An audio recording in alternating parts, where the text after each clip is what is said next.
All right.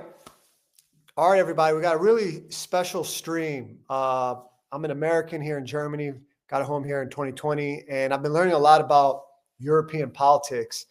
And I have a very special guest here who's really becoming even more popular in England. And he's really leading the British people to get their country back, their culture back, and basically stop the oppression and subjugation by people who hate their culture but take their social housing. So without further ado, Mr. Paul Golding, welcome to the stream. Thank you for having me. Yes, man. It's I was in England maybe a few occasions in the last year, maybe 3-4 trips or so, and man, it feels like in London, at least, the city is it's crazy. It doesn't feel, it feels like it's under attack. What would you say? I totally agree. I was born and bred in London. My family's had to move out from South London all the way to the suburbs. So I was born and bred on the outskirts of London. My parents were born and bred in the inner city of London. When my mother fell pregnant with me, we moved out to the suburbs. And now when I go back to the suburbs, it just resembles a foreign country. And the British people, the English people of London have diminished from something like 90% 30 years ago to only 36% of the population. We've got an extreme Islamist mayor who hates this country. He's woke, he's left-wing, he's a socialist, and he's got a past that's very worrying for most Londoners, involved with extremists and so on. So, but you go all across the United Kingdom, all of our towns and cities are changing beyond recognition.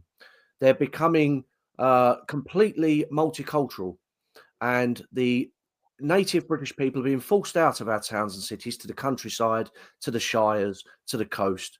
And we are forecast now to become a minority in our country in as little as 20, 25 years. So it is really worrying. I mean, I'm not here to say how great, this country is and so on. I'm here on this stream with your predominantly, I imagine, American audience to explain just how bad it is in the United Kingdom. It's unlike America, I would say, it's a country founded on immigration and people coming into the country and becoming American. It's a bit different in Britain. We're obviously the indigenous British people, the English, the Welsh, the Scots, Northern Ireland, and so on. But in just 70 years, we've been reduced from the overwhelming demographic majority to, especially in England, we're on the verge right now, on the cusp of becoming a minority in our own country. So it is very worrying. It's all bad news. There's nothing good to say about the present day United Kingdom. It's all bad news. But conversely, patriotic or nationalist groups like Britain First, ourselves on the right of politics, trying to reverse the situation. We are growing in popularity and support among the British people. And there's a real groundswell of anger and frustration in this country. And we don't particularly look at Nigel Farage and reform as being the answer to the problems in this country. They're very liberal, very wishy-washy. They jump on bandwagons, and there's a lot to be desired of that party. If you put it in an American context, Nigel Farage and reform could be likened to the rhinos in the Republican Party. And the establishment, just like in America, the establishment is on the side of the rhinos. And in the same in Britain, the establishment, the media are on the side of Nigel Farage and the Reform Party and the people in the Reform Party. And people outside of the Westminster bubble, people like Britain First, myself, even Tommy Robinson, we're subject to the most horrendous two-tier policing, persecution, the most horrendous treatment, censorship, lawfare, fake charges, nonsense constantly. But Nigel Farage, he's on Question Time, he's on Newsnight, he's on all of the big, he's just given a huge platform by the media because he presents himself as anti-establishment, but the establishment does not fear Nigel Farage. He's just like the Tories, who are just like the rhinos in America. That's the best comparison that I could make. You know, that Reform and the Tories are like the rhinos, whereas Britain First and other, you know, we're more like America First, and we're more like the Trump movement. We're outside the establishment, fighting the establishment. So just for like, because most of my audience is back in the United States. So in America, we have, as you know, we basically have two big political parties. We have the Republicans and we have the Democrats. And then what would be like in England? You have like 4 or 5 political parties that are like, and then they basically one candidate wins. The other 3, 4 big political parties make one big vote. Is it like there's like a general season and then there's a playoff where, how does that work if you could please explain that to people who have no idea? To draw a comparison with the American context, our Labour Party is like the Democrat Party and our Conservative Party is like the Republican Party. However, there's a big difference. If you imagine the Republican Party, how it used to be, completely dominated and controlled by the rhinos.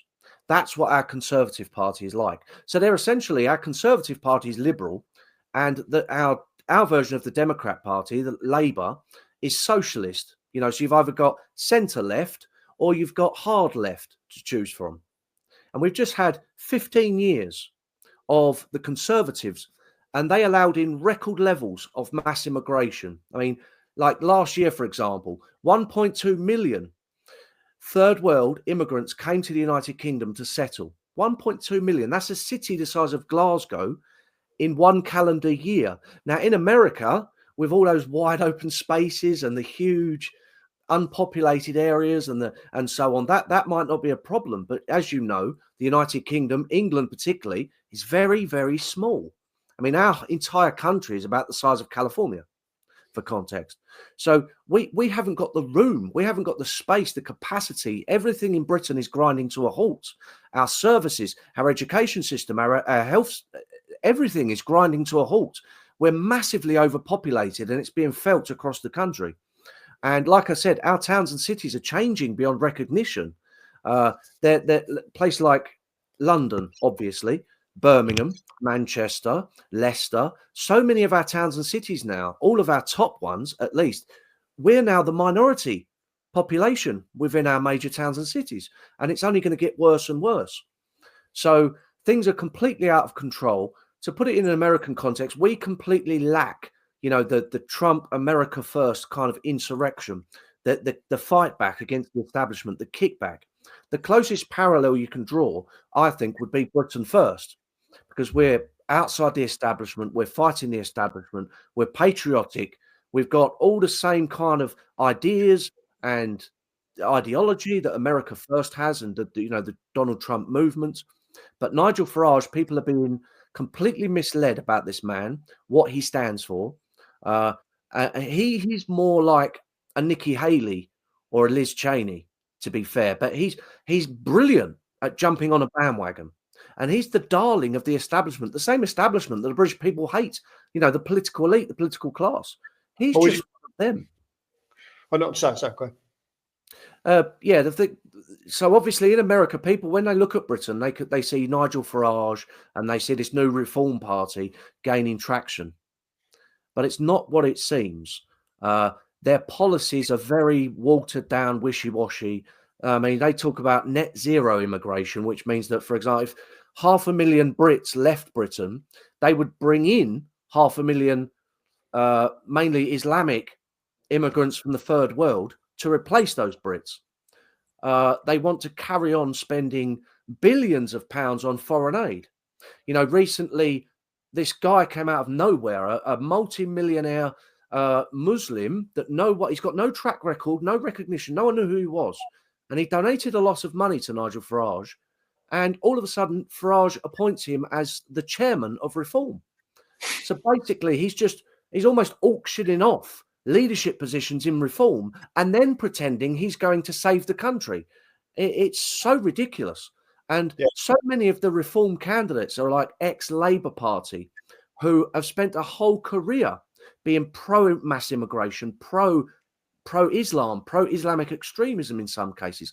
Like their recent candidate for the Rochdale constituency in the north of England, a notorious Islamic grooming gangs hotspot. Their candidate has been videoed raising the Pakistani flag on council buildings. So reform is not what people think it is. Nigel Farage is not what people think it is. I think he is. People who are genuinely against the establishment in Westminster, people like Britain First, we get a very rough, hard time. You know, we have two-tier policing, we have double standards, we have the lawfare, we have the persecution, just like Trump's been through the lot, and it's all being dropped now that he's victorious. But we're going through that all the time, and we're facing censorship and debanking, deplatforming. Whereas, yeah. Well, it's interesting you say the censorship, because there's a lot of things going on with censorship. I mean, you basically have to shut down the free speech. You got imprisonment of the Facebook moms for Mimi or something like that. Do you remember? There was a huge sentences for those protests that the Meta Oversight Board, I guess, they took down some posts. It's really bizarre. It's almost like Amnesty International. I don't know if you notice or not, but Amnesty International, basically, they say that, which basically is like, full of Hamas supporters. They say basically anything you speak up or against, the United Nations with the people that they had in the United Nations that were actually involved in attacking innocent Israelis, that basically speaking up against these groups is like, it's like hate speech. And I just think that that's so outrageous. And, when you look at the Meta Oversight Board and you see about 19 out of 21 a few years back, they were all George Soros appointees. I mean, these are people that were largely exceptionally anti-Israel. You could say woke, anti-British culture probably too, right? So, I mean, the editor-in-chief was a guy of The Guardian. Yeah. I mean, you can't make this Nick up. Clegg's still there. Nick Clegg is one of the most notorious left-wing liberals in British politics, and I think he's like number 2 in the whole Facebook organization.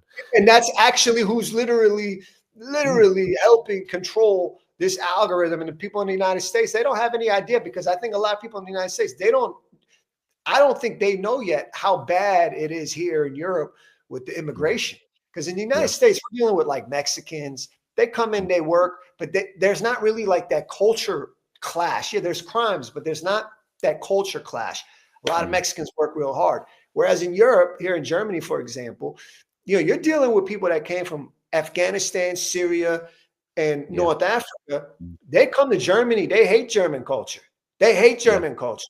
Maybe occasionally go see a soccer game, but that's about it. They love the housing. They love the college. They love that stuff, and they love getting all that stuff for free while they hate Germany. And here in Germany, we got political party AfD that's becoming much more popular. And I get it, because in the United States, we got this issue. We got the woke. They've overtaken all. I mean, you saw that massive. Look, Trump won all swing states in this last election. That was a massive, vindication that people were tired of woke culture. It's insanity that you have this, and they're controlling the algorithm. So how is it right now, like, with people getting arrested in England? Like, people are legitimately getting arrested. I mean, look at Tommy Robinson. I mean, it's incredible. When I walk around the street with Tommy Robinson, that guy is literally like a hero there. I think it was so absurd that they put him in jail. Put him in jail for 30 days. Okay, fine. Slap on the wrist. They put him in jail for what? 18 months? Meanwhile, you got those migrants raping your women, your daughters, and then they're getting away or getting very little. I mean, it's crazy. Yeah. Now, two-tier policing and two-tier justice in Britain has become a real hot issue in this country because it's so blatant.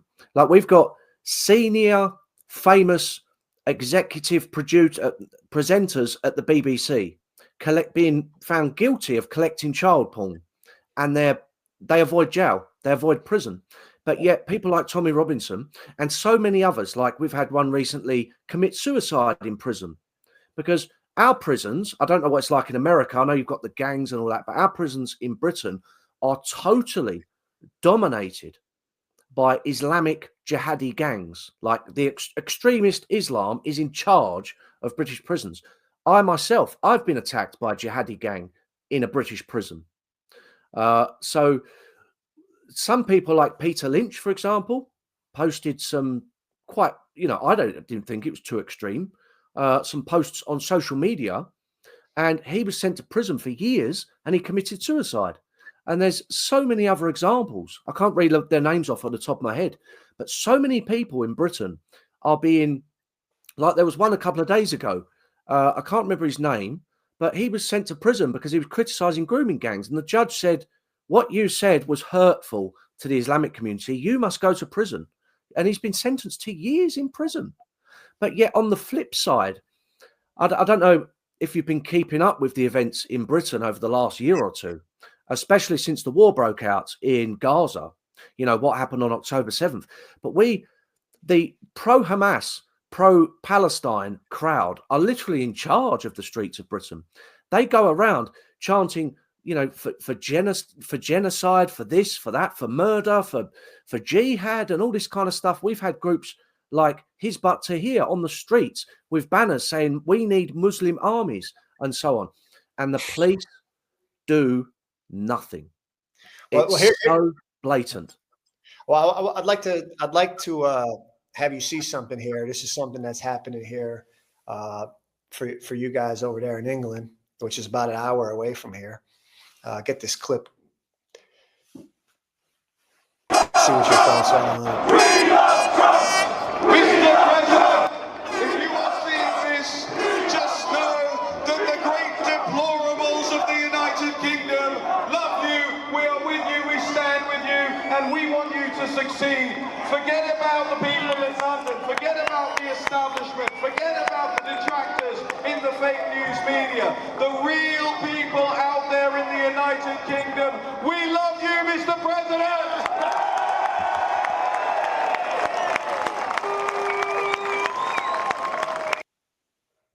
Yeah. So, I mean, would you say that's about accurate? I mean, Trump, do you think Trump is pretty popular right now in England? Oh, absolutely. There was a poll. There was a poll only a couple of days ago that made the headlines over here that Donald Trump is more popular now than Keir Starmer, our prime minister. Keir Starmer's become so unpopular so quickly. It's quite astonishing. He's done such a spectacular job of messing up the government within like 3 months. It really has been astonishing. He couldn't have done any worse if he tried.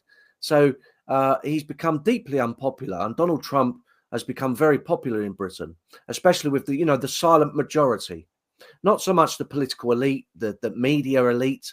It's like in America. They live in a completely different universe to the rest of us.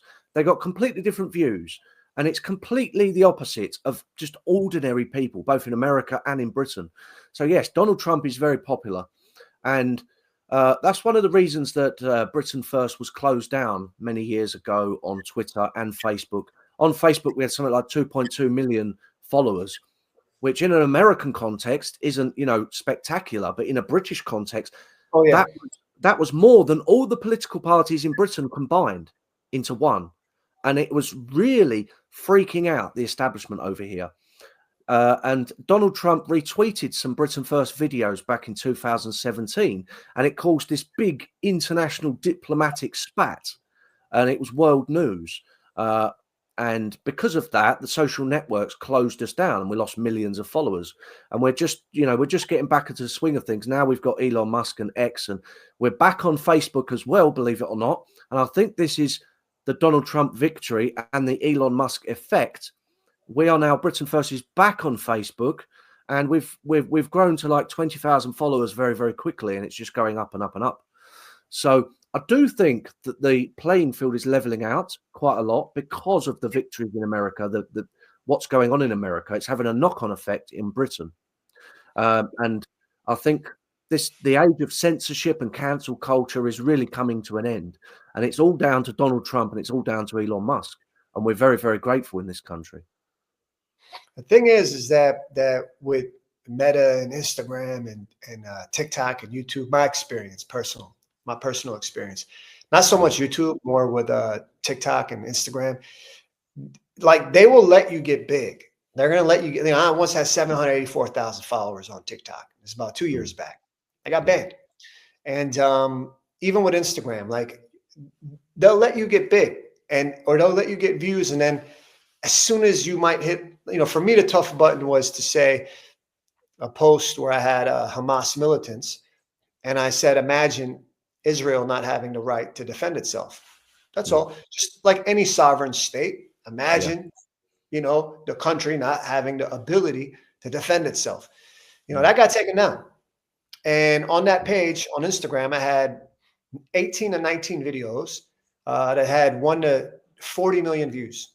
Okay. After that, it's been over a year now, Paul, over a year. Over a year, I haven't had one video there that did a million after that violation. And once you see who's involved with the oversight board at Meta, which is an independent group, independent of Mark Zuckerberg, and you have a former member of the Muslim Brotherhood, which basically has an affiliate, Hamas. It's crazy. If these people, one of the biggest things they like to do is go on social media. One of the biggest propagandas they like to do on social media, you'll see a bunch of innocent victims in England or Germany. They get butchered by these migrants. Their daughters get raped, 11 years old, or the innocent English guy gets beat to death. Then all of a sudden, in the comment section, let's say like an Englishman, he has this news headline. Then in the reply, this is the gaslighting they do. They'll say, "Oh, the Zionists sent them. Oh, the Jews sent them." Meanwhile, there was no Jew involved at all, at all. So it's not only so just think about the psychological warfare they're doing in Europe. They attack Europe, they rape your daughter, they take your housing, they take your college. In some situations, they murder your people, literally. And then they have grooming gangs.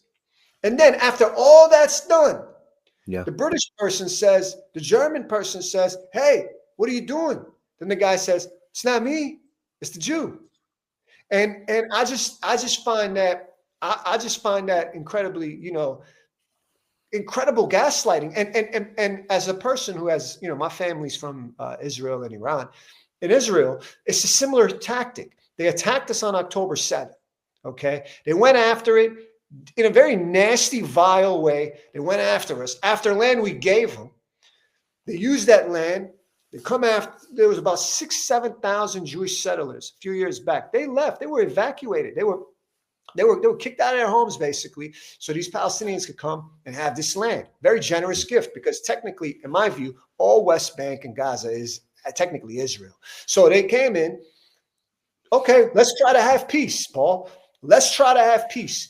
They come in October 7th, they banged us nonstop with all sorts of attacks. And then guess what? Then they played a victim. You can't make this up, man. It's like as they're attacking, they're playing victim. But the woke liberal in Germany, the woke liberal in England somehow believes them, or in Ireland, they believe these migrants who are also attacking their people. That somehow, though, in Israel, no, they're peace. They're just innocent. Nothing ever happened. They would never do anything like that. Meanwhile, in Ireland, they're raping and killing. England raping and killing. Germany raping and killing, and saying "fuck you" to your culture. Like that cognitive dissonance for me, man, is something I just cannot wrap my head around. Could you please explain what is it like in Ireland? How can they justify this stuff? And they still support these guys. Yeah. Now it's almost considered hate speech to criticize Hamas in Britain right now. Believe it or not. Now, if you follow British politics or just watch the news, watch the BBC over the last couple of years, you can see that Hamas supporters are out every single weekend, dominating London, dominating every town and city in the country. They can say the most genocidal, hateful, murderous comments. That they can do whatever they want, and they will not be touched by our two-tier policing system and justice system. They are just left to their own devices. But yet, if British people go out on the streets and act reasonably or have reasonable political slogans, they are treated as though they are domestic terrorists. They're arrested. They're thrown in prison. They are harassed. They're kettled in by the police. They're treated brutally. You know, it's zero tolerance, no nonsense approach from the state. And like, for example, a little while back, we had an attack in a little seaside town in the northwest of England, in Southport. You may remember this happening. Oh, yeah. So we had a second-generation African immigrant went into a nursery and just started slaughtering children. Now, this shocked the British people so much that for the first time, I've been involved in politics 25 years, and for the first time in a quarter of a century that I know of, the British people spontaneously came out onto the streets, started protesting, started throwing their weight about for the first time ever. I mean, it really was a milestone in the recent political history of this country. The establishment reaction was swift, it was brutal, it was devastating. There were hundreds and hundreds and hundreds of people rounded up and arrested all over the country for stupid things, for posting, you know, social media posts criticizing grooming gangs, social media posts criticizing mass immigration and illegal immigration. They were arrested. You know, up to 1,000 people were arrested by the police. Hundreds were sent to prison. And the Prime Minister was daily, every single day on TV saying, far-right thugs, far-right thugs, far-right thugs, non-stop, constantly. And people, it caused such revulsion in this country. I mean, he almost did us a favor. I mean, Paul, Yeah. just imagine these British people are just saying, after like all these incidences, it wasn't even the first incident, I'm sure, right? It wasn't the first incident. It was just, Oh no, it was a build-up. Yeah. Yeah. And then the guys get upset, and then they're the bad guy. I mean, it's like an abuser, man. You know what I mean? Yeah, no. So we've had terrorist attack after terrorist attack on Westminster Bridge, London Bridge, outside Parliament. We've had mass stabbings. We've had our tube system attacked. We've had children attacked. We've had nail bombs let off at Manchester Arena. It's been dozens and dozens and dozens of Islamic terror attacks non-stop on the British people for decades now. The establishment comes out and says the far right's the problem. And what they mean by far right is just ordinary British people who are fed up with the establishment policies of open borders, mass immigration, and appeasement of radical Islam in this country. And it's so like the genie's out the bottle now. You can't turn back the clock anymore. People, the ordinary people in this country, they know that we live in a two-tier justice and policing system. That whether you're radical Islam, Hamas supporters, or whether you're illegal immigrants or anyone who hates this country, anyone who's hostile to this country, you will be left alone. You will never, ever have a hair on your head be touched. But if you are British and you criticize what's going on, you will face the full brunt of the police and justice system in this country. And the media will demonize you 24/7. They'll call you all the names under the sun: far-right thugs, racists, fascists, Nazis, just because you're speaking out against whether it's like Hamas demonstrations in London or illegal immigration of mainly Islamic illegal migrants across the English Channel invading Kent. Like the situation in this country is desperate. The situation in this country is out of control.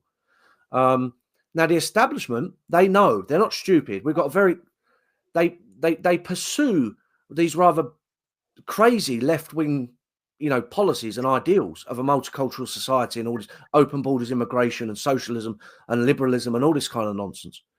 But when it comes to power and preserving their power, they're very switched on. They're very intelligent. They recognized very quickly that there's a groundswell of anger. There's a groundswell of people in this country who are fed up. They looked across the channel, the rise, like you said, of the AfD in Germany, Marine Le Pen in France knocking on the gates of power. In Holland, Geert Wilders, the Austrian Freedom Party, the Swedish Democrats, Vox in Spain, Giorgia Meloni in Italy. The British establishment said, how can we stop this happening in Britain? Because it's going to happen with what's going on. People are angry. And what they did is they rolled out a safe option for people to vote for, controlled opposition. And then in the recent general election, 4 million people voted for the first time, 4 million people voted outside of Labour and Tory, because that's all we usually get is a Tory government or a Labour government, but they're both the same. There's no differences or any substantial policy differences or ideological differences between them. But 4 million people voted for Nigel Farage and reform. So those 4 million votes neutralised. They're no longer a threat to the establishment. They're no longer causing the establishment any worry or alarm. They're now, those 4 million votes, they went to a nice, safe, neutralised, option. And that's what's going on in this country. Unlike in America and all these countries in Europe, we are being stymied in Britain from making progress because the establishment has rolled out a safe, liberal dead end for people to vote for. And it's 24/7. If you were against the establishment, like I am, like Ashley is, our other co-leader, Britain First, Tommy Robinson, look at the way we're treated. Just contrast that with Nigel Farage and reform. They're on TV day and night. They're on radio, in the newspapers. Nigel Farage is on Question Time tonight. Could you imagine? It's interesting you say that. There's a comment. Some Glasgow Lane says, Nima, what's happening in censorship to Britain First is the same as what was happening to Robert F. Kennedy Jr. during COVID. Yeah. Frosty001 says we need to look into Trump's matter very well. Philo005 says allowed a buddy to say something. I barely talk, bro. Pretty balanced so far. Yeah. So Winner87 says, "Yo, what's up, Nima? It's been a while. Hey, what's up, brother?" Bortour says, "Good to be here. What up, Miss Milenic555 suggests that there is no correlation between immigration and crime rates. In fact, some studies show that immigration may actually lead to a decrease in crime." What do you think about that? Back in the real world, back in the real world, what's happening in England, and I know this, every town and city has had a huge deluge of mass immigration mainly from the third world. And those areas, the British people move out and they become like unrecognizable. They become like the part that, like, it could be a town or a city in the Middle East or in Africa. And then they become slums, high crime rates. No one wants to go near them. And we've even got some areas that they describe as no-go zones. So there's parts of Birmingham, Bradford, Blackburn, Luton, London. There's places that are quite, the areas where the Islamists are in control. They dominate those areas. You try walking through Luton with just an English flag. Now, bear in mind, we live in England. You walk through Luton with an English flag, you'll be torn to shreds. Like, if you look at it's the same in the Middle East. It's very similar in the Middle East. You go to Bethlehem. My family, my roots are in Jerusalem. Okay, Bethlehem. Bethlehem's not that far away from Jerusalem, where Jesus Christ was born. Yes, there was way more Christians there. There was way more of a Christian community. King David was a shepherd in Bethlehem. Yeah, and now a lot of those Christians are gone. Lebanon used to have way more Christians. And this, you could name several countries. Look at what happened to the Christians in Egypt.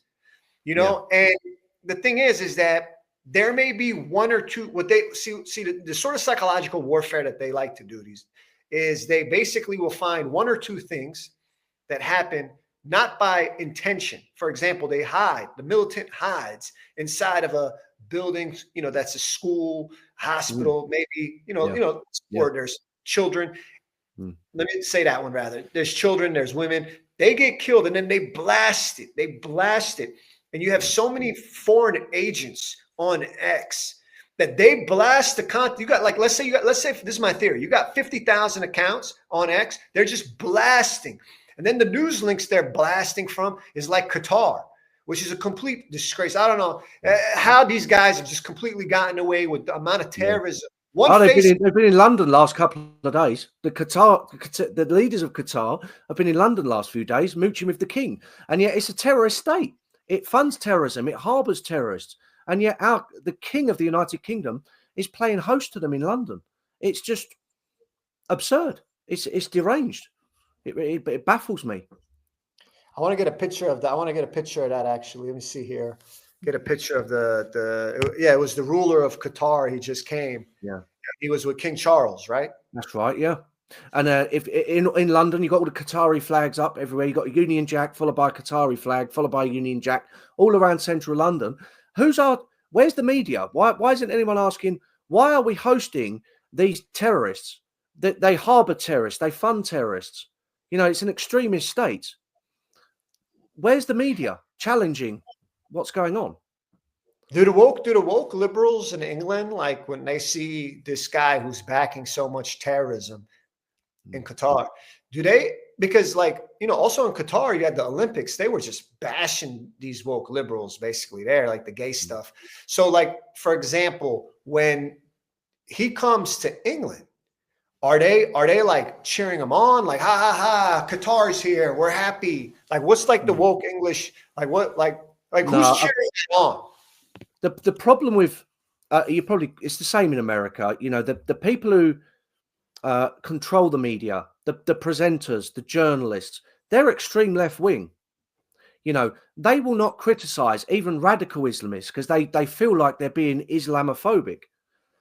So it's kind of this visit by Qatar, which is just obviously and overwhelmingly, blatantly a sponsor of terrorism, and they harbour terrorists.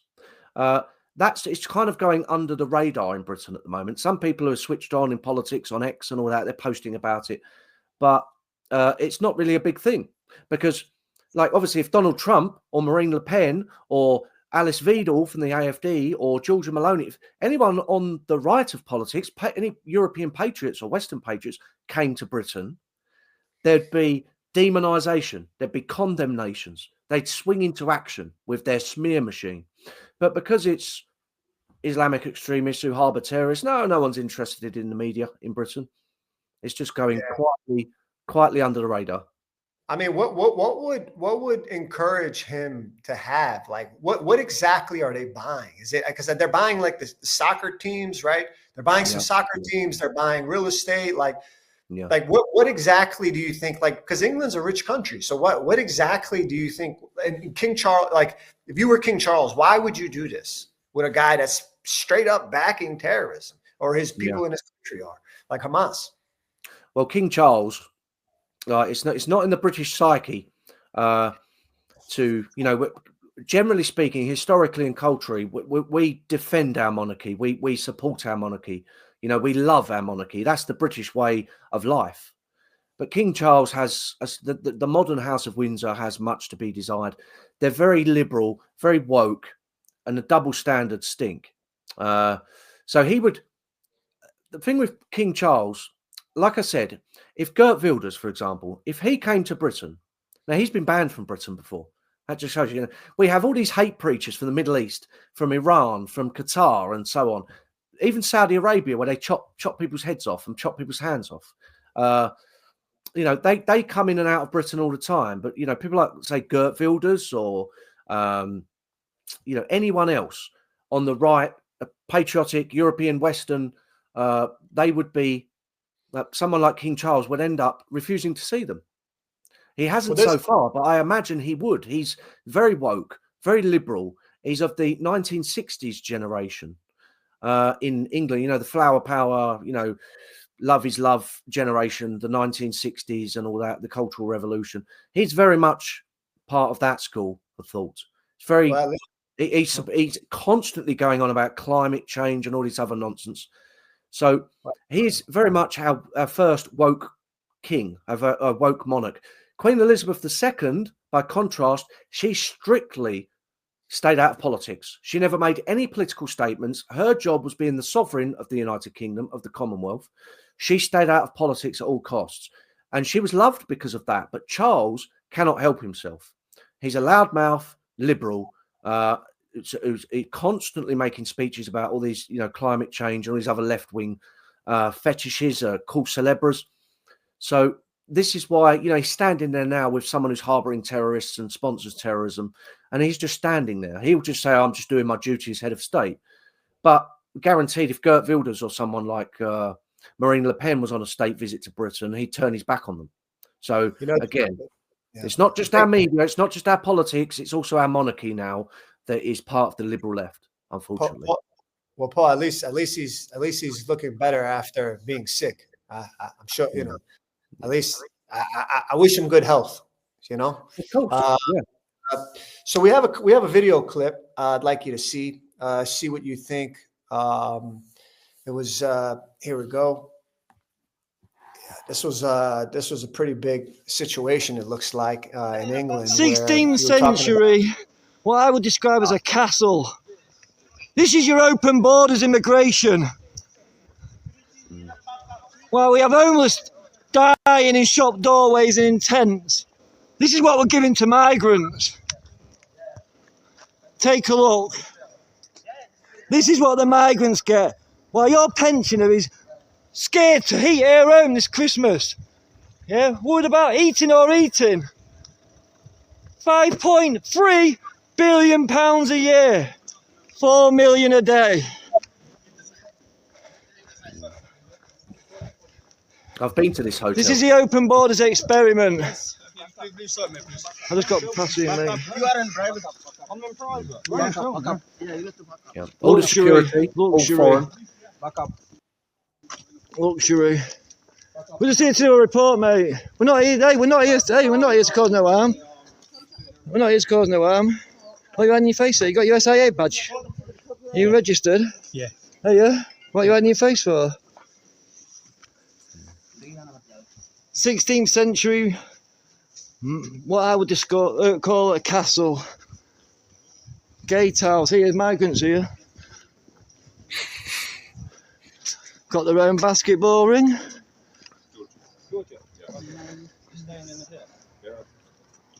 Where are you from, my friend? Where are you from? Georgia. Georgia? Is there a war in Georgia? No English. Are you staying here? How long for? How long you been here? Go inside. Don't talk to them. From Georgia? Is there a war in Georgia? Hey. If you want to jump on a boat from Georgia, where there's not a war, and be given a castle, while our elderly are freezing in their homes, and our homeless are dying in shop doorways, jump in a dinghy. Come on, join the open borders experiment. Come here for free and get everything, because the taxpayer will pay it. Yeah. So basically, what is this? Is this just like? Is this a fairly big issue? Not just with this one castle where you have migrants just staying there, or how is it?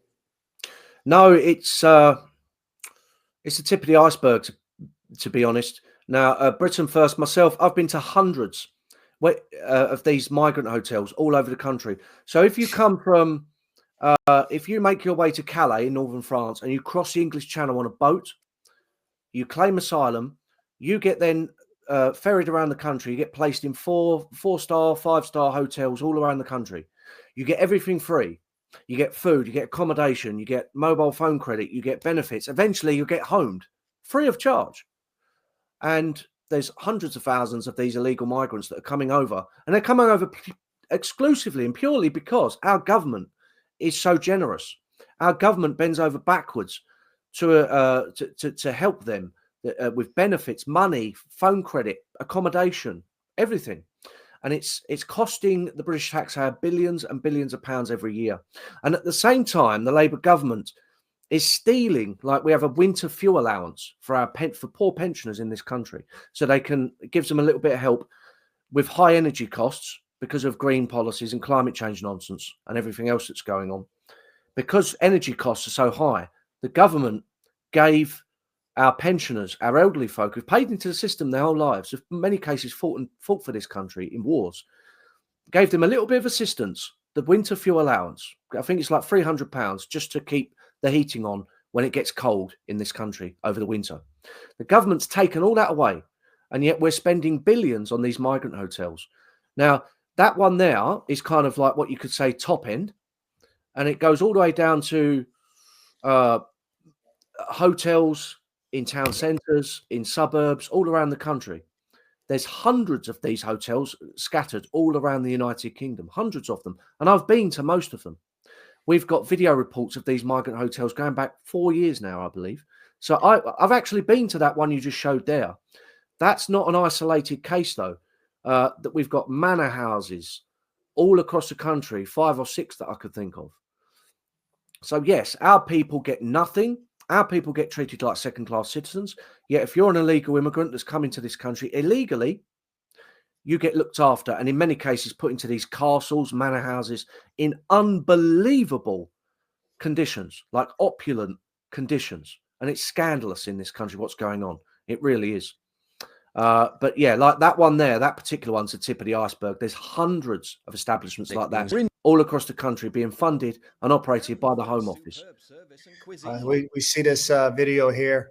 See what you think. Place to relax after a hotels being used to house illegal boat migrants at taxpayer expense. Well, check out where the government, at a cost of £8 million a day, is choosing to put them up now. What I would describe as a castle. Madeley Court Hotel in Telford, peaceful and historical surroundings, renowned for its superb service and cuisine. Stylish furnishings and a lakeside view makes for the perfect place to relax after a hectic day. Free taxi service, free accommodation, free food, free cash, free healthcare. This is in Telford, where applications for homelessness support rose again in the last year. The number of children facing homelessness in England, over 159,000, also rose 15% from last year, and is now the highest since records began. Some of whom will be freezing on the streets this winter. Do we really wonder why they keep coming?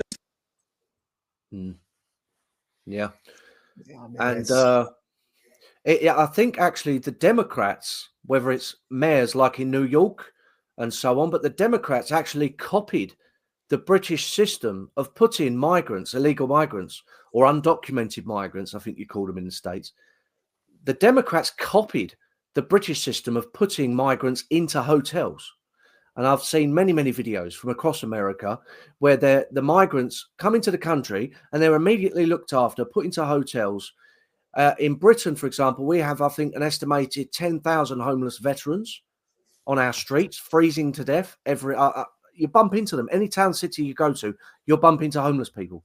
But yet these illegal migrants come here, they come here from nowhere. And they get put into these establishments all across the country at taxpayer expense. It's scandalous. We're being treated like second-class citizens by our politicians, whether it's Conservatives or Labour in this country. It's scandalous. And then so what do you how far is Britain at a point where England at a point where they're just like the majority are saying we've had enough? Do you feel like even like it's out of the hands of the woke mob? I think so, yeah. And I think the establishment knows this. No, they know that the anger is getting so bad in this country. It's out of control. They need a way to neutralize the angry votes before they become a threat to the establishment, like with Donald Trump, like with Marine Le Pen, like with the AfD, like with Maloney, the Vox Party, Geert Wilders, the Austrian Freedom Party. They've got to stop this happening in Britain. So they've rolled out some very safe, very tame liberal types like Nigel Farage and his mob. And they've said, these are the ones to vote for. These are the ones who are going to save the country. Now, to people like me, if you've got the nod and the pat on the back from the establishment, then you're not a threat to the establishment. Like the establishment will put you in jail before they put you on question time. Nigel Farage on question time tonight. He's not a threat to the establishment. Yeah, what do you think about this? What do you think about this? Go down a little bit on the headline. It says a massive Elon Musk donation. News to me. Reform UK leader Nigel Farage talks about 100 million donation to his party by US millionaire Elon Musk is pure speculation. Yeah, what do you think about that? I think it is pure fantasy. I don't know where this story came from. I don't think it's legitimate. We have strict electoral laws in Britain. If anyone who's not on a UK electoral register was to give more than £500 to Reform or to Britain First, then we would have to refund it. And if we didn't, then we'd be liable to prosecution. So 100 million in my opinion, it's almost impossible for a foreign entity or a foreign person to be given those sums to influence British politics. It's just, we have laws against that. You go to prison. So I don't think this is a genuine or credible news story, to be fair. It's And obviously creating a lot of fuss, but I don't think it's credible at all.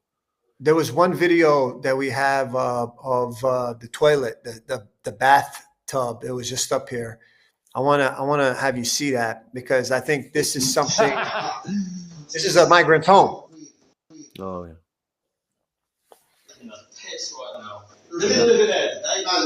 The workers doing Yeah. We see videos like this every day. I mean, I must have posted up hundreds of these on social media. You know, this is, if you come to the Oh, is this a Britain honeymoon suite? as an illegal immigrant, this is how you're treated.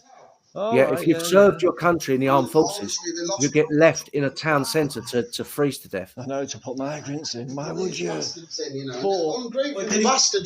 he cancel any weddings? Yeah, thousands, mate. Thousands. All the hotels are struggling, you know. I know, They yeah, get- this is what I mean. But Biscuited, eggs in the morning with tea and stuff like that, baked beans. Yeah, and then not just that. I mean, like, if you have like this one here, what the authorities will do, because it's out in the middle of nowhere, it's in the countryside. What they'll do, they'll book coaches and minibuses so that the migrants there are taken into the local town to go shopping or to occupy themselves. I've been to so many of these places, and the migrants are jumping in and off of minibuses to go to the local towns. I mean, the way they're treated is extraordinary, and they've contributed nothing to this country. They've came, in a lot of cases, they've come over. We don't know who they are. They could be Taliban or ISIS or anyone. We just don't know who they are, and they just, as soon as they land in Kent, they're treated like royalty. They're treated like kings. Meanwhile, the British people get nothing. We just get higher and higher taxes. Our public services are a shambles. Everything's going wrong in Britain, but yet these people, these illegal migrants, are treated like this. So we're Paul, I appreciate you being here, man. It's what's your next event in England? Because you do events, right? You do marches and Absolutely, protests. yeah. We had a march at the weekend. Britain First. We are a political party. We fight elections. We've got some very good, respectable results over the last few years. In various different seats in local elections around the country. We've beaten the Conservatives. We've beaten Labour. We've beaten Reform. We've beaten the Liberal Democrats. Beaten the Greens, and so on. We've got some really good results. We've got some terrible, embarrassing results as well. But that's part of contesting elections in different areas. But we've got some good results, got some bad results. But at the same time, we're fighting politics. We're also organising events like this, street marches, protests, days of action all across the country. We are by far the largest, most well-funded, patriotic political party in the country. And we're the most active, we're the most organised, and we've got our name, our leaders are a household name. We've got the public recognition. So yeah, I mean, if we just carry on going the way we're going, then we are going to end up we're going to end up mopping up, I think, a lot of the support that Reform is getting now, because at the moment Reform is being promoted by the left-wing media, by the liberal media, in order to stop people like Britain First from making progress. But when they unravel, which they will do eventually, then we will start to mop up millions of votes, and we will start to become a huge force, a mass movement in British politics. At the moment, our policy is just to keep going, get more active, more organised, better funded, and just to keep growing, because we know that eventually our day will come. And I can see things going so badly in Britain eventually that the British people, the British people are very laid back, and it's going to take a lot for them to start, say, voting extreme, so to speak, because we are paraded by the media as extremists. So it's going to take a lot for the British people to break with the old gang parties and start to vote for something radical and extreme. But I think when we get to a situation in this country when the whole country is in an extreme situation, then people are going to start to vote for people like Britain First in their million. At the moment, people have still got jobs. People can still go on holidays. People can still go to the pub on a Friday night. It's bad, but it's not personally inconveniencing most of the British people. when it gets so bad that they can't ignore it, it's affecting them personally. It's affecting their children, their family. They've got no jobs, but they're being taxed. It's just when the situation really unravels in Britain, as it will over the next 5 to 10 years, I can see Britain First becoming a mass movement. And we're putting in place the foundations now so that when that day comes, we can take advantage of it and we can then rescue our country from what's happening.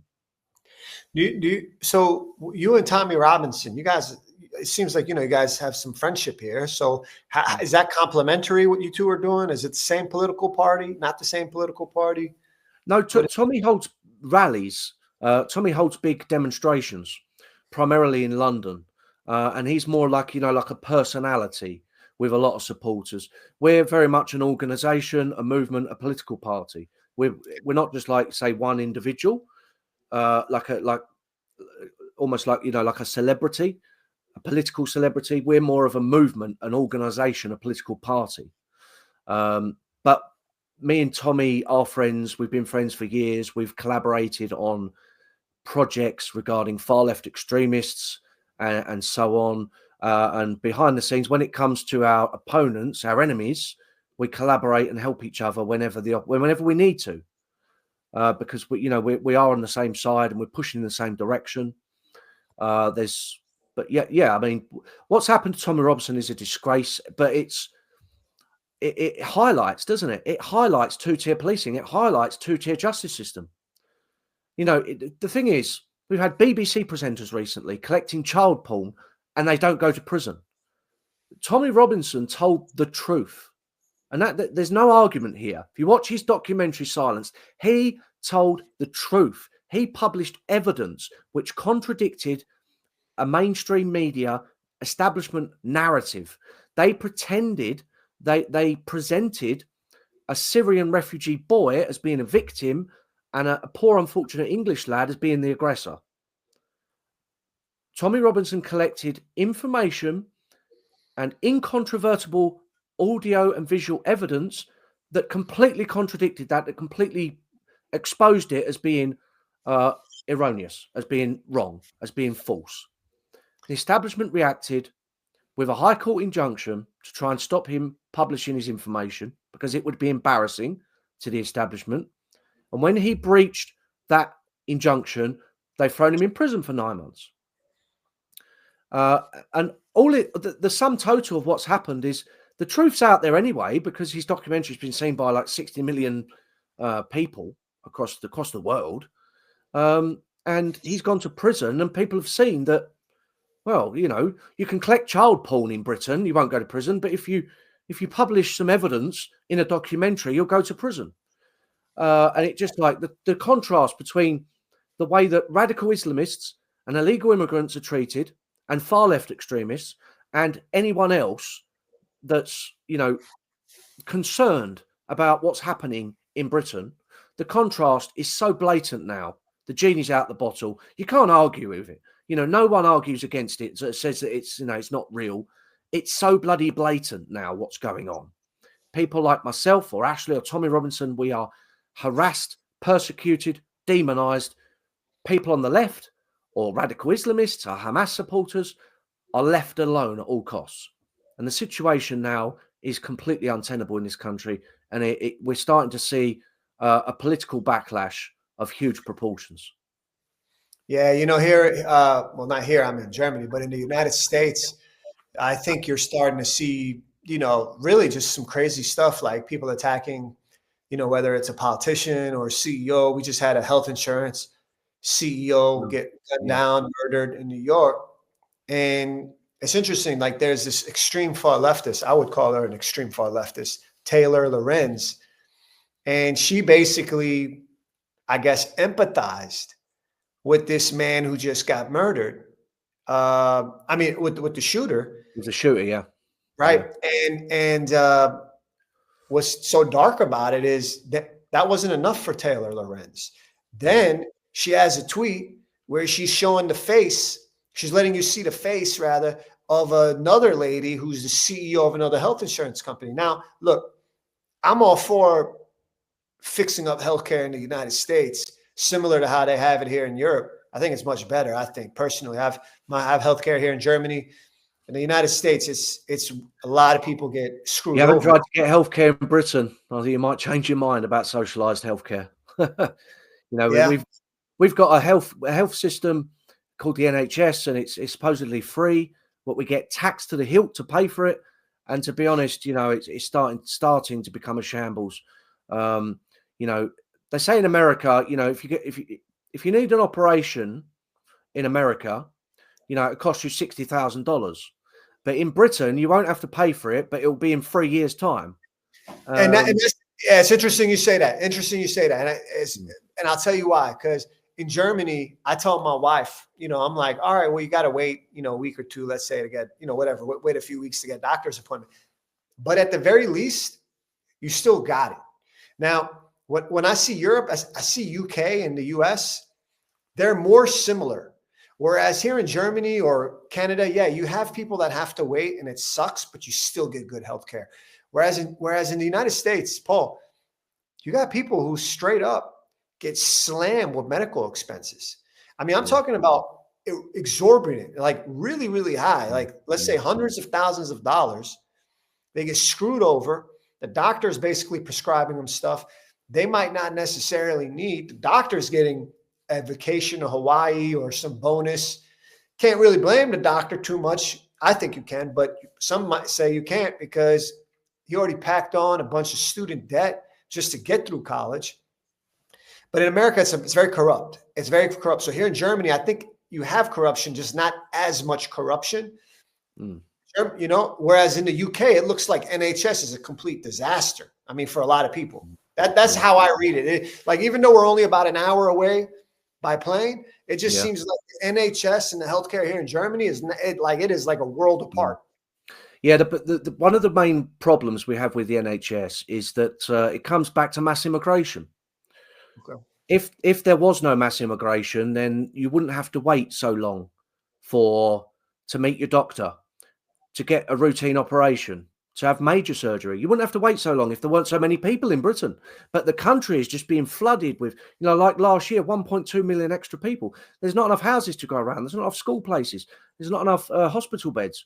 You go into a hospital in Britain, you'll find elderly people who've paid taxes all their lives, like 90 years old, and they're laying on a bed in a corridor, just left there.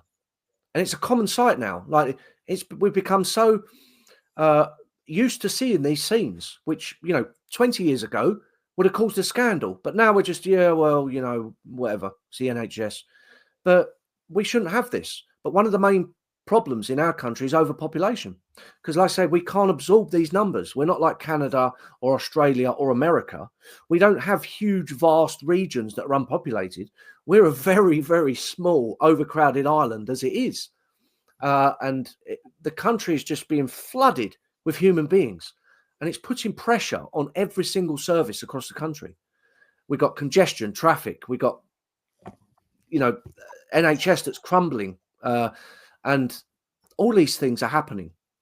And it all comes back to mass immigration. So many of the root problems in Britain can be traced back to mass immigration. But the political elite, as left-wing as they are, as liberal as they are, they will never curtail the numbers. They'll never reduce the numbers. They'll never slam, you know, the brakes on. They'll never close the borders.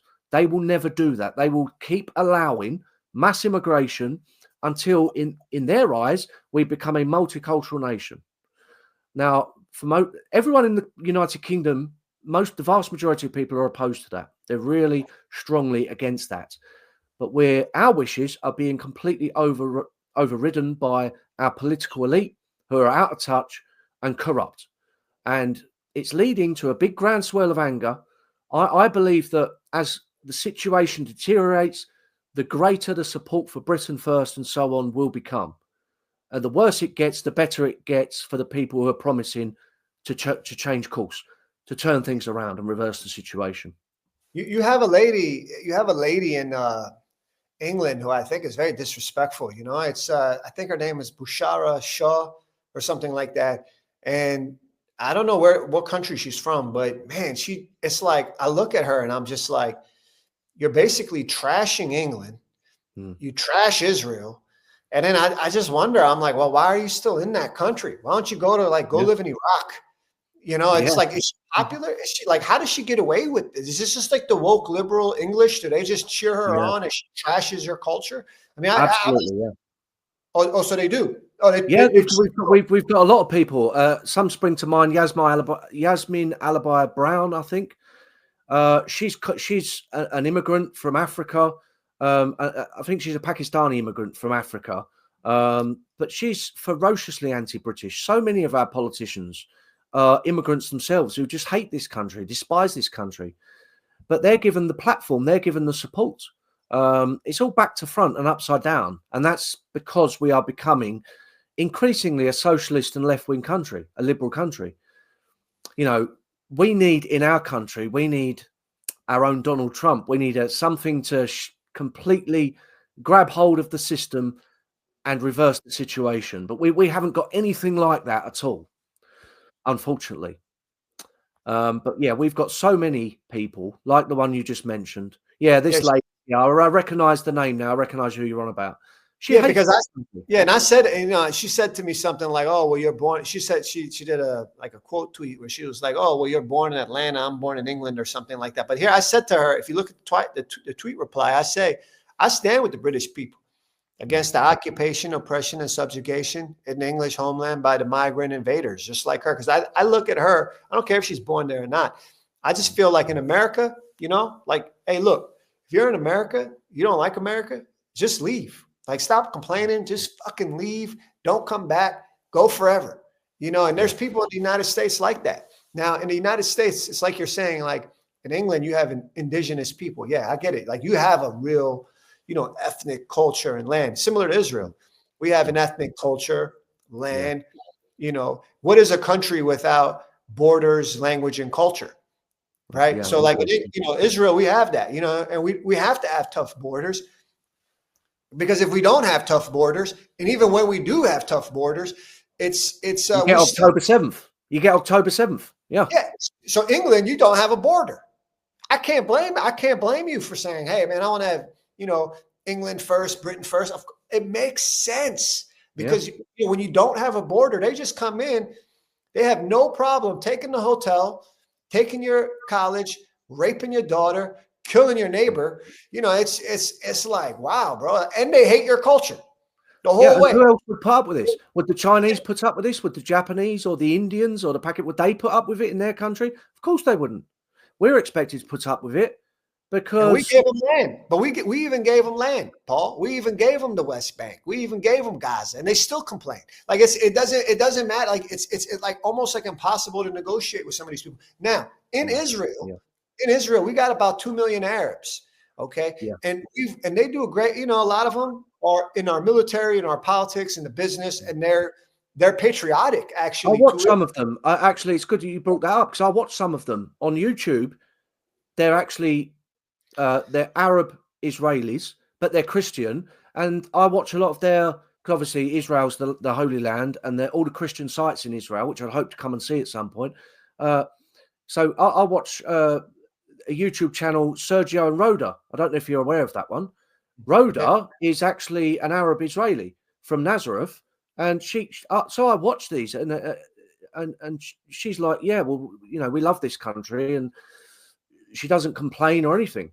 And I've seen so much of this, and this is all coming from supposedly an apartheid state that treats them like second-class citizens. And you've got senior politicians, blocks in parliament, and so on of Arab Israelis. But of course, you get people like Hamas and Hezbollah. These are extremist, Islamist, terrorist organizations. They're the exact same people, cut from the exact same cloth, the people who planted nail bombs at children's concert in Manchester Arena. They're cut from the same cloth as the murderers of Lee Rigby, the terrorists. I don't know if you're aware of Lee Rigby, one of our soldiers was beheaded on the streets of Woolwich in London back in 2013 and caused huge disgust across the country.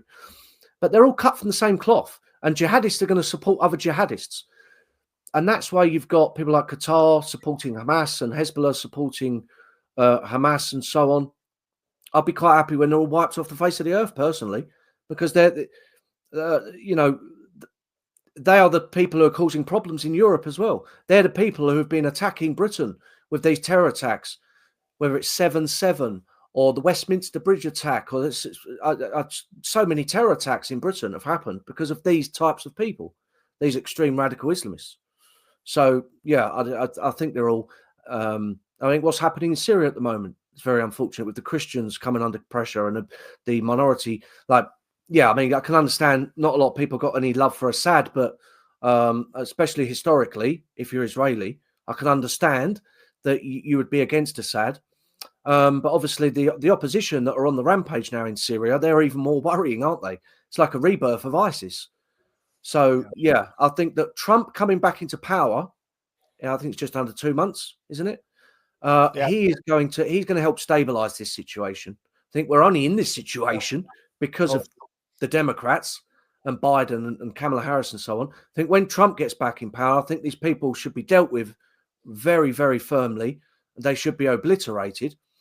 And the thing is, we don't know how many of these people have entered Europe. We've had millions of these migrants come across from the Middle East, through Turkey, through Greece, up through the Balkans, through Italy, through Spain, all into Northern Europe. You don't know where their loyalties lie. They could all be Taliban or ISIS or Al-Nusra or Al-Shabaab. We just don't know. But when they get here, we put them up in hotels and we bend over backwards to pay for them. You know, we've got a real storm brewing in Europe, I think. It's like a tinderbox just waiting to go off. We just need a spark. And I think we almost had a spark recently with the attack in Southport. 3 young British children were slaughtered by second-generation African immigrants. And what they did was they suppressed the news that this guy, he's only young, I think. He was only in his late teens.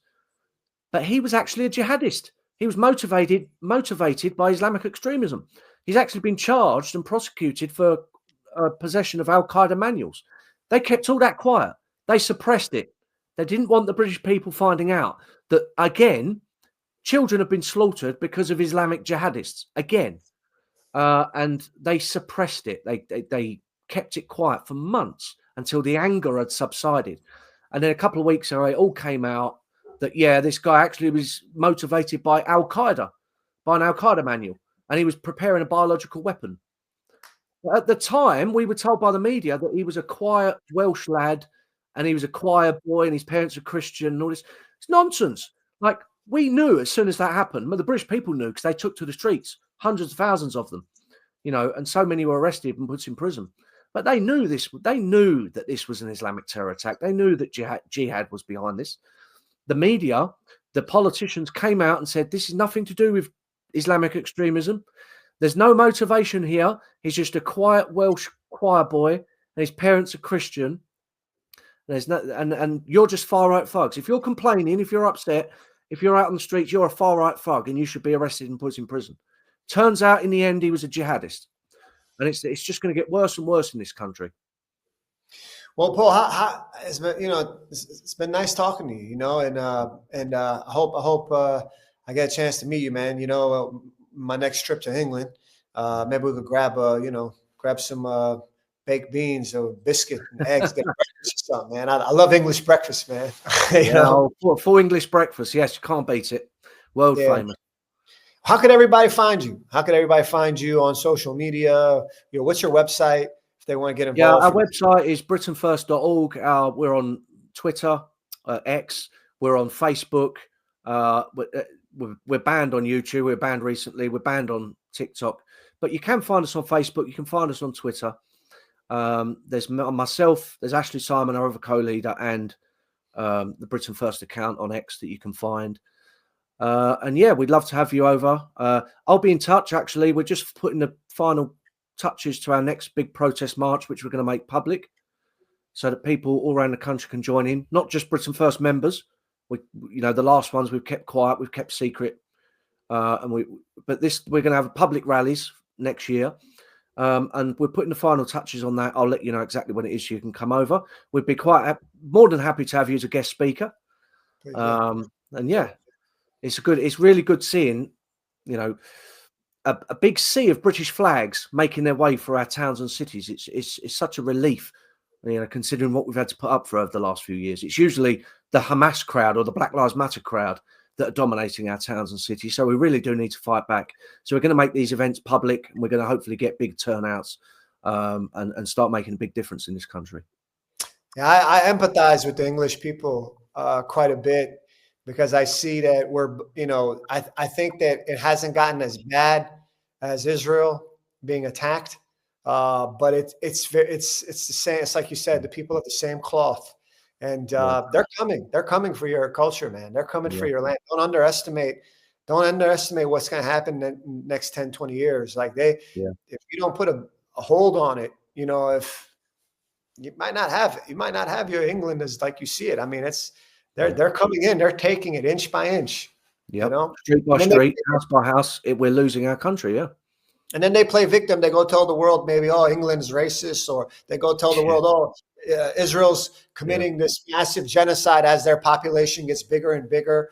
It's like you're arguing with someone who's insane. We have this saying, actually: the Islamist cries in pain as he strikes you. Yes. Yeah. Some of these, like Hamas. Yeah. Like I would say some of these guys, these savages that are attacking Israel, that are attacking, England. Yeah. They cry as they strike you. Yeah. There's no doubt about it. They're always the victim, immediate victimhood, all of them. Yeah. And they hate Britain. They hate our way of life. They hate our culture, but they choose to live in our country. And then they just constantly agitate for Sharia law, and some places in Britain are just. I'll tell, if you come over to England, I'll take you to some real bad places where you'll see this is just like Saudi Arabia or Pakistan. On every street corner, got huge mega mosques, and it's just unrecognisable. Our country is being colonised and taken off us house by house, street by street. And it's not. It's going to end in tears. It's not going to end. There's no rainbow at the end of the road. Unfortunately, it's going to end badly. Yeah, there's no doubt about it. There's no doubt about it. If you have enough of those illegal aliens in your country, and it's mostly men. It's not women and children, right? So it's like it's like it looks like hundreds of years ago. If it was 100 years ago back, if it was a group of a gang of Vikings, they're going to another island. It's like they're invading, dude. It's at some point, it's important to just be honest. Yeah. I tell my wife, I'm like, look, it's just like, if they don't get rid of these illegal aliens, basically, in Germany, that are raping and killing and disrespecting German culture, eventually it's going to get bad for all foreigners. It's going to get bad for all foreigners that are in this country. It's important that you get it out now. For example, in our city in Germany, my wife is an evangelical Christian. They have a Christmas market. I like to do Christmas festivities. My wife, my family-in-law here. And now there's all these like roadblocks and stuff like that. Diversity barriers, we call them. It's like you got these roadblocks because they're so scared one of these, like, let's say like a terrorist comes in and attacks. It happened in Berlin, didn't it? It happened in Berlin a couple of years ago. It was a Christmas market, and it was a terrorist used a vehicle, drove straight into this Christmas market, and caused a lot of damage. And we've seen attacks like that many times in England, where they used the vehicle to mow down people. Like on Westminster Bridge now, if you go to Westminster Bridge, you've got these barriers all over the bridge. But before they were installed, you had a terrorist attack where you had a jihadist drove a vehicle, went up onto the pavement or the sidewalk, as you say, and drove down the sidewalk, mowing people down, running people over. And now you go to London, you can't. There's barriers and these, like we could, diversity barriers everywhere. Yeah, but it's supposedly, like, Britain is supposedly an Islamophobic country. We've got people, senior politicians in this country, like Baroness Warsi. How could it be, though, Paul? But Paul, how could it be? You got a mayor that basically has invited half of the Syria, or not Syria, Iraq, or whatever country. He's invited like half of them over. Well, the mayor of London, I mean, he's always calling us Islamophobic all the time. They said, "Oh, Britain's Islamophobic." So why aren't these barriers outside mosques? Why are they always outside British landmarks? Why are they always at shopping areas? Why are they always at Christmas markets? These barriers. Why aren't they outside mosques? It's because it's like the opposite of what they're saying is true. This country is not Islamophobic. This country just doesn't want to put up with endless Islamic terror attacks. The crazy thing is, reasonable, isn't it? Yeah, I mean, the crazy thing is they could attack a Christmas market, and then they'll blame. And then how can they blame anyone other than what you know? Like, I'll give you an example. There was a church that may have been a church, may have been a you know, a Shia Islamic site, and it was destroyed by the IDF recently. Look, it's war, and it's very bad that this happened. I think personally, I'm against attacking any holy site personally. You know, however, in war, if you have your opposition that's trying to commit genocide, destroy your country, they're hiding inside of a holy site.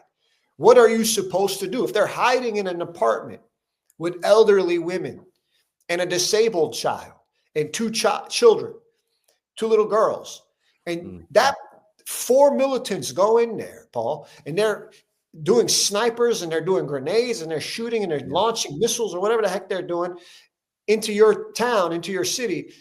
What should you do? And then once you get them, they make the images, and then you got all these foreign accounts that are using the useful idiots of the United States, let's say Germany, England, the woke liberals, or just some people who just hate Jews. Then they take the content, they distribute the content widely. And the context of the situation was that they were hiding in there.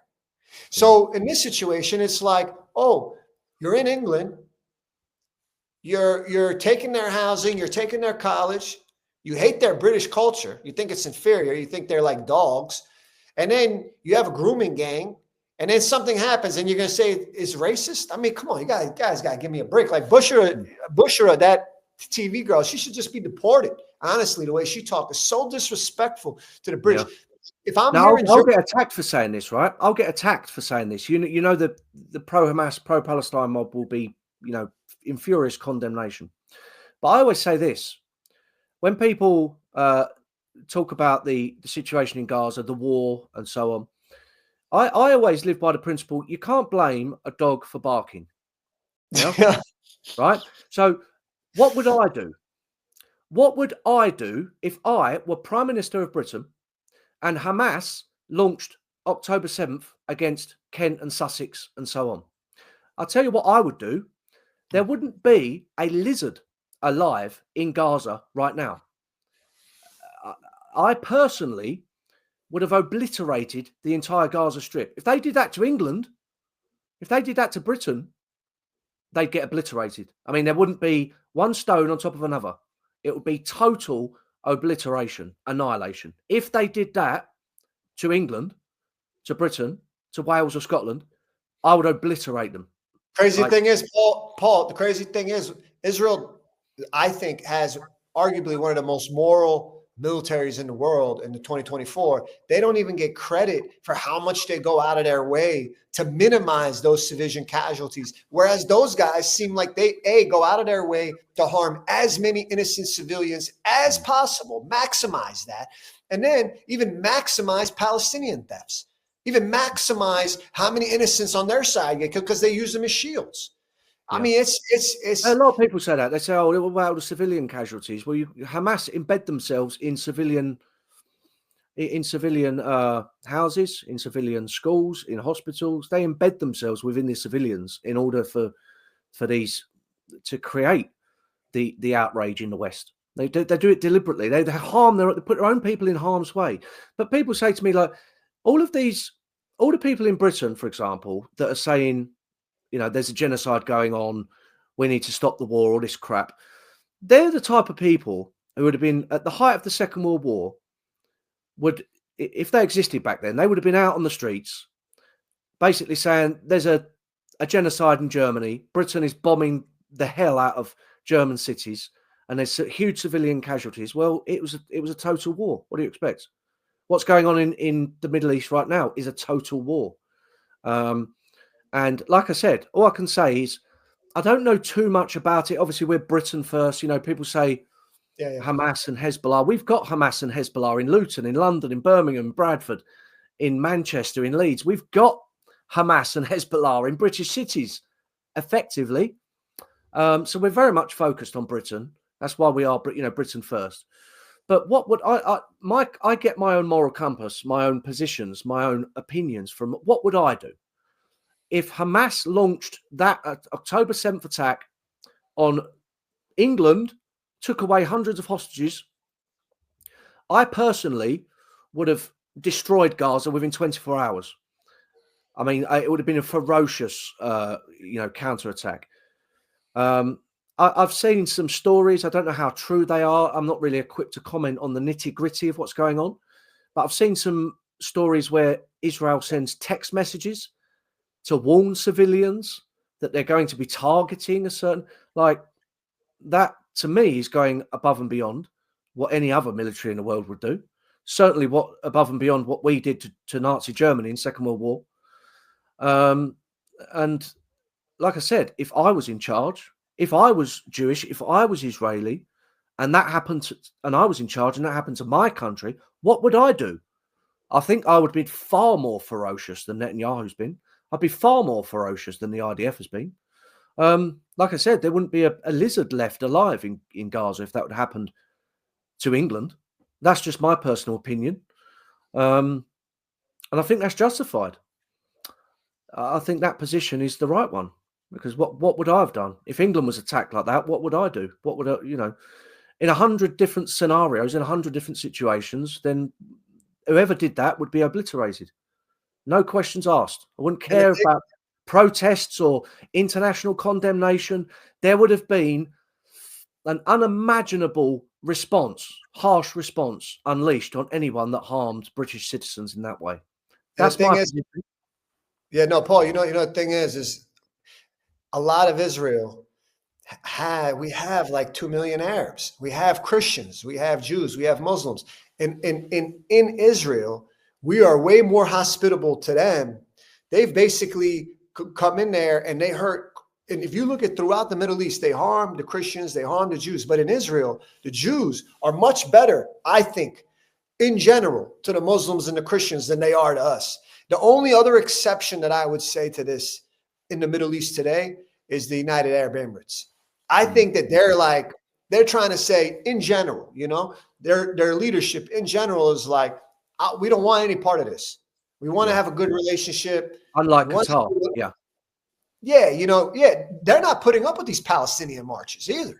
And that's another thing. A lot of these Arab countries, they also don't want to deal with these Palestinians, man. So this is not something that's like, it's not something that's just like, it's just Israel. No, it's not. It's not that isolated. And when there's 1 million Uyghur Muslims being harmed in China, where's the protest? Yeah. When there's Kurds being murdered or whatever, where's the protest? No, when an Arab kills another Arab, where's the protest? Oh, it's when a Jew kills an Arab after the Arab tried to assassinate and kill all the Jewish people in the village. Yeah, it's like the Black Lives Matter movement, isn't it? The Black Lives Matter types don't care when tens of thousands of blacks shoot other blacks in America. They don't care when it's black on black violence or anything. But when there's that one instance where a black person is killed by a white person or something along those lines, then they burn every American city to the ground. And it's kind of the same thing, because, all the people who are supporting Hamas and supporting the Palestinians at the moment, they, like you said, they don't care about the Muslims being put in concentration camps in China, being stripped of their religion in China. They just don't give a damn. They don't give a damn that no Muslim countries in the Middle East are even remotely helping the Palestinians by taking in refugees, by helping them at all. They just don't care. It's very, like you said, it's very singular. They're only interested in one specific aspect of what's going on. It's like the Black Lives Matter movement. I think it's the same thing. Yeah, I mean, to me, when I hear someone say free Palestine, it's like kill Israelis. It's like that to me is, it's at this point, like, you could just tell the people that just hate it. It's not even this. It's just, some people just hate Western culture. It's not just Israel, man. It's not. It's one of the biggest lies, I think, misunderstanding is that these people just hate Israel. Once Israel's gone, they're done. They're not coming to Europe. I think that's one of the biggest mistakes. The truth is, Israel's helping hold the line. Once that's gone, Israel's like the Navy SEALs, man. They're like right on the front line, literally right on the front line. They have to be tough. They're fighting for their survival, literally. There's no choice but to be tough. It's like a nation of Navy SEALs completely outnumbered. You Completely see, out. that's probably one disagreement that we would have, and I have this disagreement with a lot of people, and they say that, you know, we need to support Israel because Israel's the front line, and I hear that a lot, and I would disagree to an extent because, like I said before, we've got Hamas and Hezbollah in Luton, in Birmingham, in Manchester, in Leeds, in London. We've got them here already. For me, because we're Britain first, our front line is the streets of East London, is the streets of Birmingham, like Sparkbrook and so on. Our front line is our own streets and towns. You're saying the invasion's already here. Yeah, I mean, yeah, it's like I can understand that, I can appreciate and sympathise that Israel is fighting against Islamic Jihad. It's obviously, like I said, I'm not as invested in what's going on in the Middle East as most people. Like I said, I'm more interested in what's happening on my doorstep because I can see, you know, when I look at pictures of Hamas, we see that all the time on the streets of Leeds in Northern England. We see that all the time on streets of Birmingham and Coventry and all these other. It's already here in England, and there's millions of them. So I do see it as a common fight. But for me personally, my front line is the streets of England and the streets of Britain. Like we've got exactly the same thing here on our doorstep. But that's, like I say, it's a minor disagreement. With some people say Israel's the front line. I would say England's the front line for me personally because I'm English, you know. But it's still generally the same thing. It's not so much. I'm going to get called a Zionist for this live stream. You know what's going to happen? They're all going to come out and say Golding's a Zionist and all this kind of stuff. And they're going to say, I paid you. I'm Mossad. Well, yeah, I get it every day. I get called a Zionist and a Nazi every single day on X. You know, it is just stupid. I sympathise with anyone across the globe that suffers at the hands of Islamic jihadists. I mean, Britain First was created to fight back and expose jihadism in Britain. When Lee Rigby was killed, one of our soldiers, I then formed Britain First. The first thing we did, we went after all the Islamic terrorists and jihadists in Britain. We went to their homes. We went to their workplaces. We confronted them. We exposed them. That's why we built such a huge following on Facebook, because we were like the SAS of politics. We were going in and confronting all of these Islamic extremists all across the country. And we caused them misery. And we were arrested. We were persecuted. We were demonized, silenced, censored. We had a real hard time. You know, if you read my book, I'll send you a complimentary copy. If you read my book, you think, bloody hell, how has this man survived so much horrendous suffering at the hands of either the state or Islamists in Britain? You know, I've had Osman warnings. There's people in Belmarsh, jihadists, ISIS supporters in Belmarsh prison, our top prison, that are serving life sentences for plotting to chop my head off. I've been attacked in prison by jihadi gangs, constantly being targeted. We've been through a real rough time. But we've survived and thrived. But primarily, we have been on the front line of holding back and fighting and exposing the tide of Islamic radical extremism in Britain for over 10 years now. What do you think is going to happen in France? Before you go, last question here with Marine Le Pen. I mean, it sounds like she got a little bit of injustice, right? Like they basically, you know, what they've done to her has been completely outrageous. I mean, she's hands down like the most popular leader in France. She loves France. And then they just completely, you know, go after her with lawfare, similar to, you know, they did in my country, in the United States, with Trump. Yeah. And they try to do with even Elon through regulation and, you know, business stuff. Well, they've thrown me in three dirty prisons in England where I've been attacked by jihadi gangs. They've put Tommy Robinson in prison multiple times. They tried to put Trump in prison. They did prosecute him over and over again. So it's the left wing, the socialist, the liberal playbook, isn't it? If you've got opponents, weaponize the justice system, the policing system to try and make their lives a misery so that they surrender, so they drop out the fight. Make life so horrendous for them that they back down. It didn't work with Trump. It's not going to work with Tommy Robinson. It didn't work with me. It's not going to work with Marine Le Pen. It's so blatantly obvious what they're doing. She won the last presidential election. They've got a very dodgy election system where they have 2 rounds of voting. It's not like in America or Britain, we have one day, one vote. Whoever gets the most, you win. They've got a very dodgy political system, and it's to stop. It's essentially to stop people like Marine Le Pen from taking power. But if we look at the first round of voting last time, she won. She won by a large margin. She is the most popular politician in France. And they're trying to stop her by putting her in prison. Now, I don't know whether they'll put her in prison, but if she is found guilty of whatever it is they've cooked up, she'll be disbarred from standing for president. Job done. What I'm hoping for is that even if she does get found guilty of this, you can tell it's just Mickey. It's like the Trump prosecutions. It's just Mickey Mouse nonsense. I'm hoping that when Trump takes over in America, that he can apply so much pressure to the EU or to France to try and get this nonsense somehow put to bed or somehow overturned. But what they're doing to Marine Le Pen is what they tried to do to Trump. Trump's the most famous survivor of liberal left-wing lawfare and prosecution. And it's exactly what they're trying to do to Marine Le Pen. Yeah. Well, Paul, it's been nice having you on here, and I hope everybody, thank you, and I hope everybody please find Paul on social media. He's definitely a leader that's rising in England, and he loves his country, and he's against this woke culture, silliness, and nonsense that we have back in the United States. So, thank you, Paul. Yeah, my pleasure. God bless everyone who's watching in America. Thank you, brother. Have a good evening. Will do. Thank you. All right.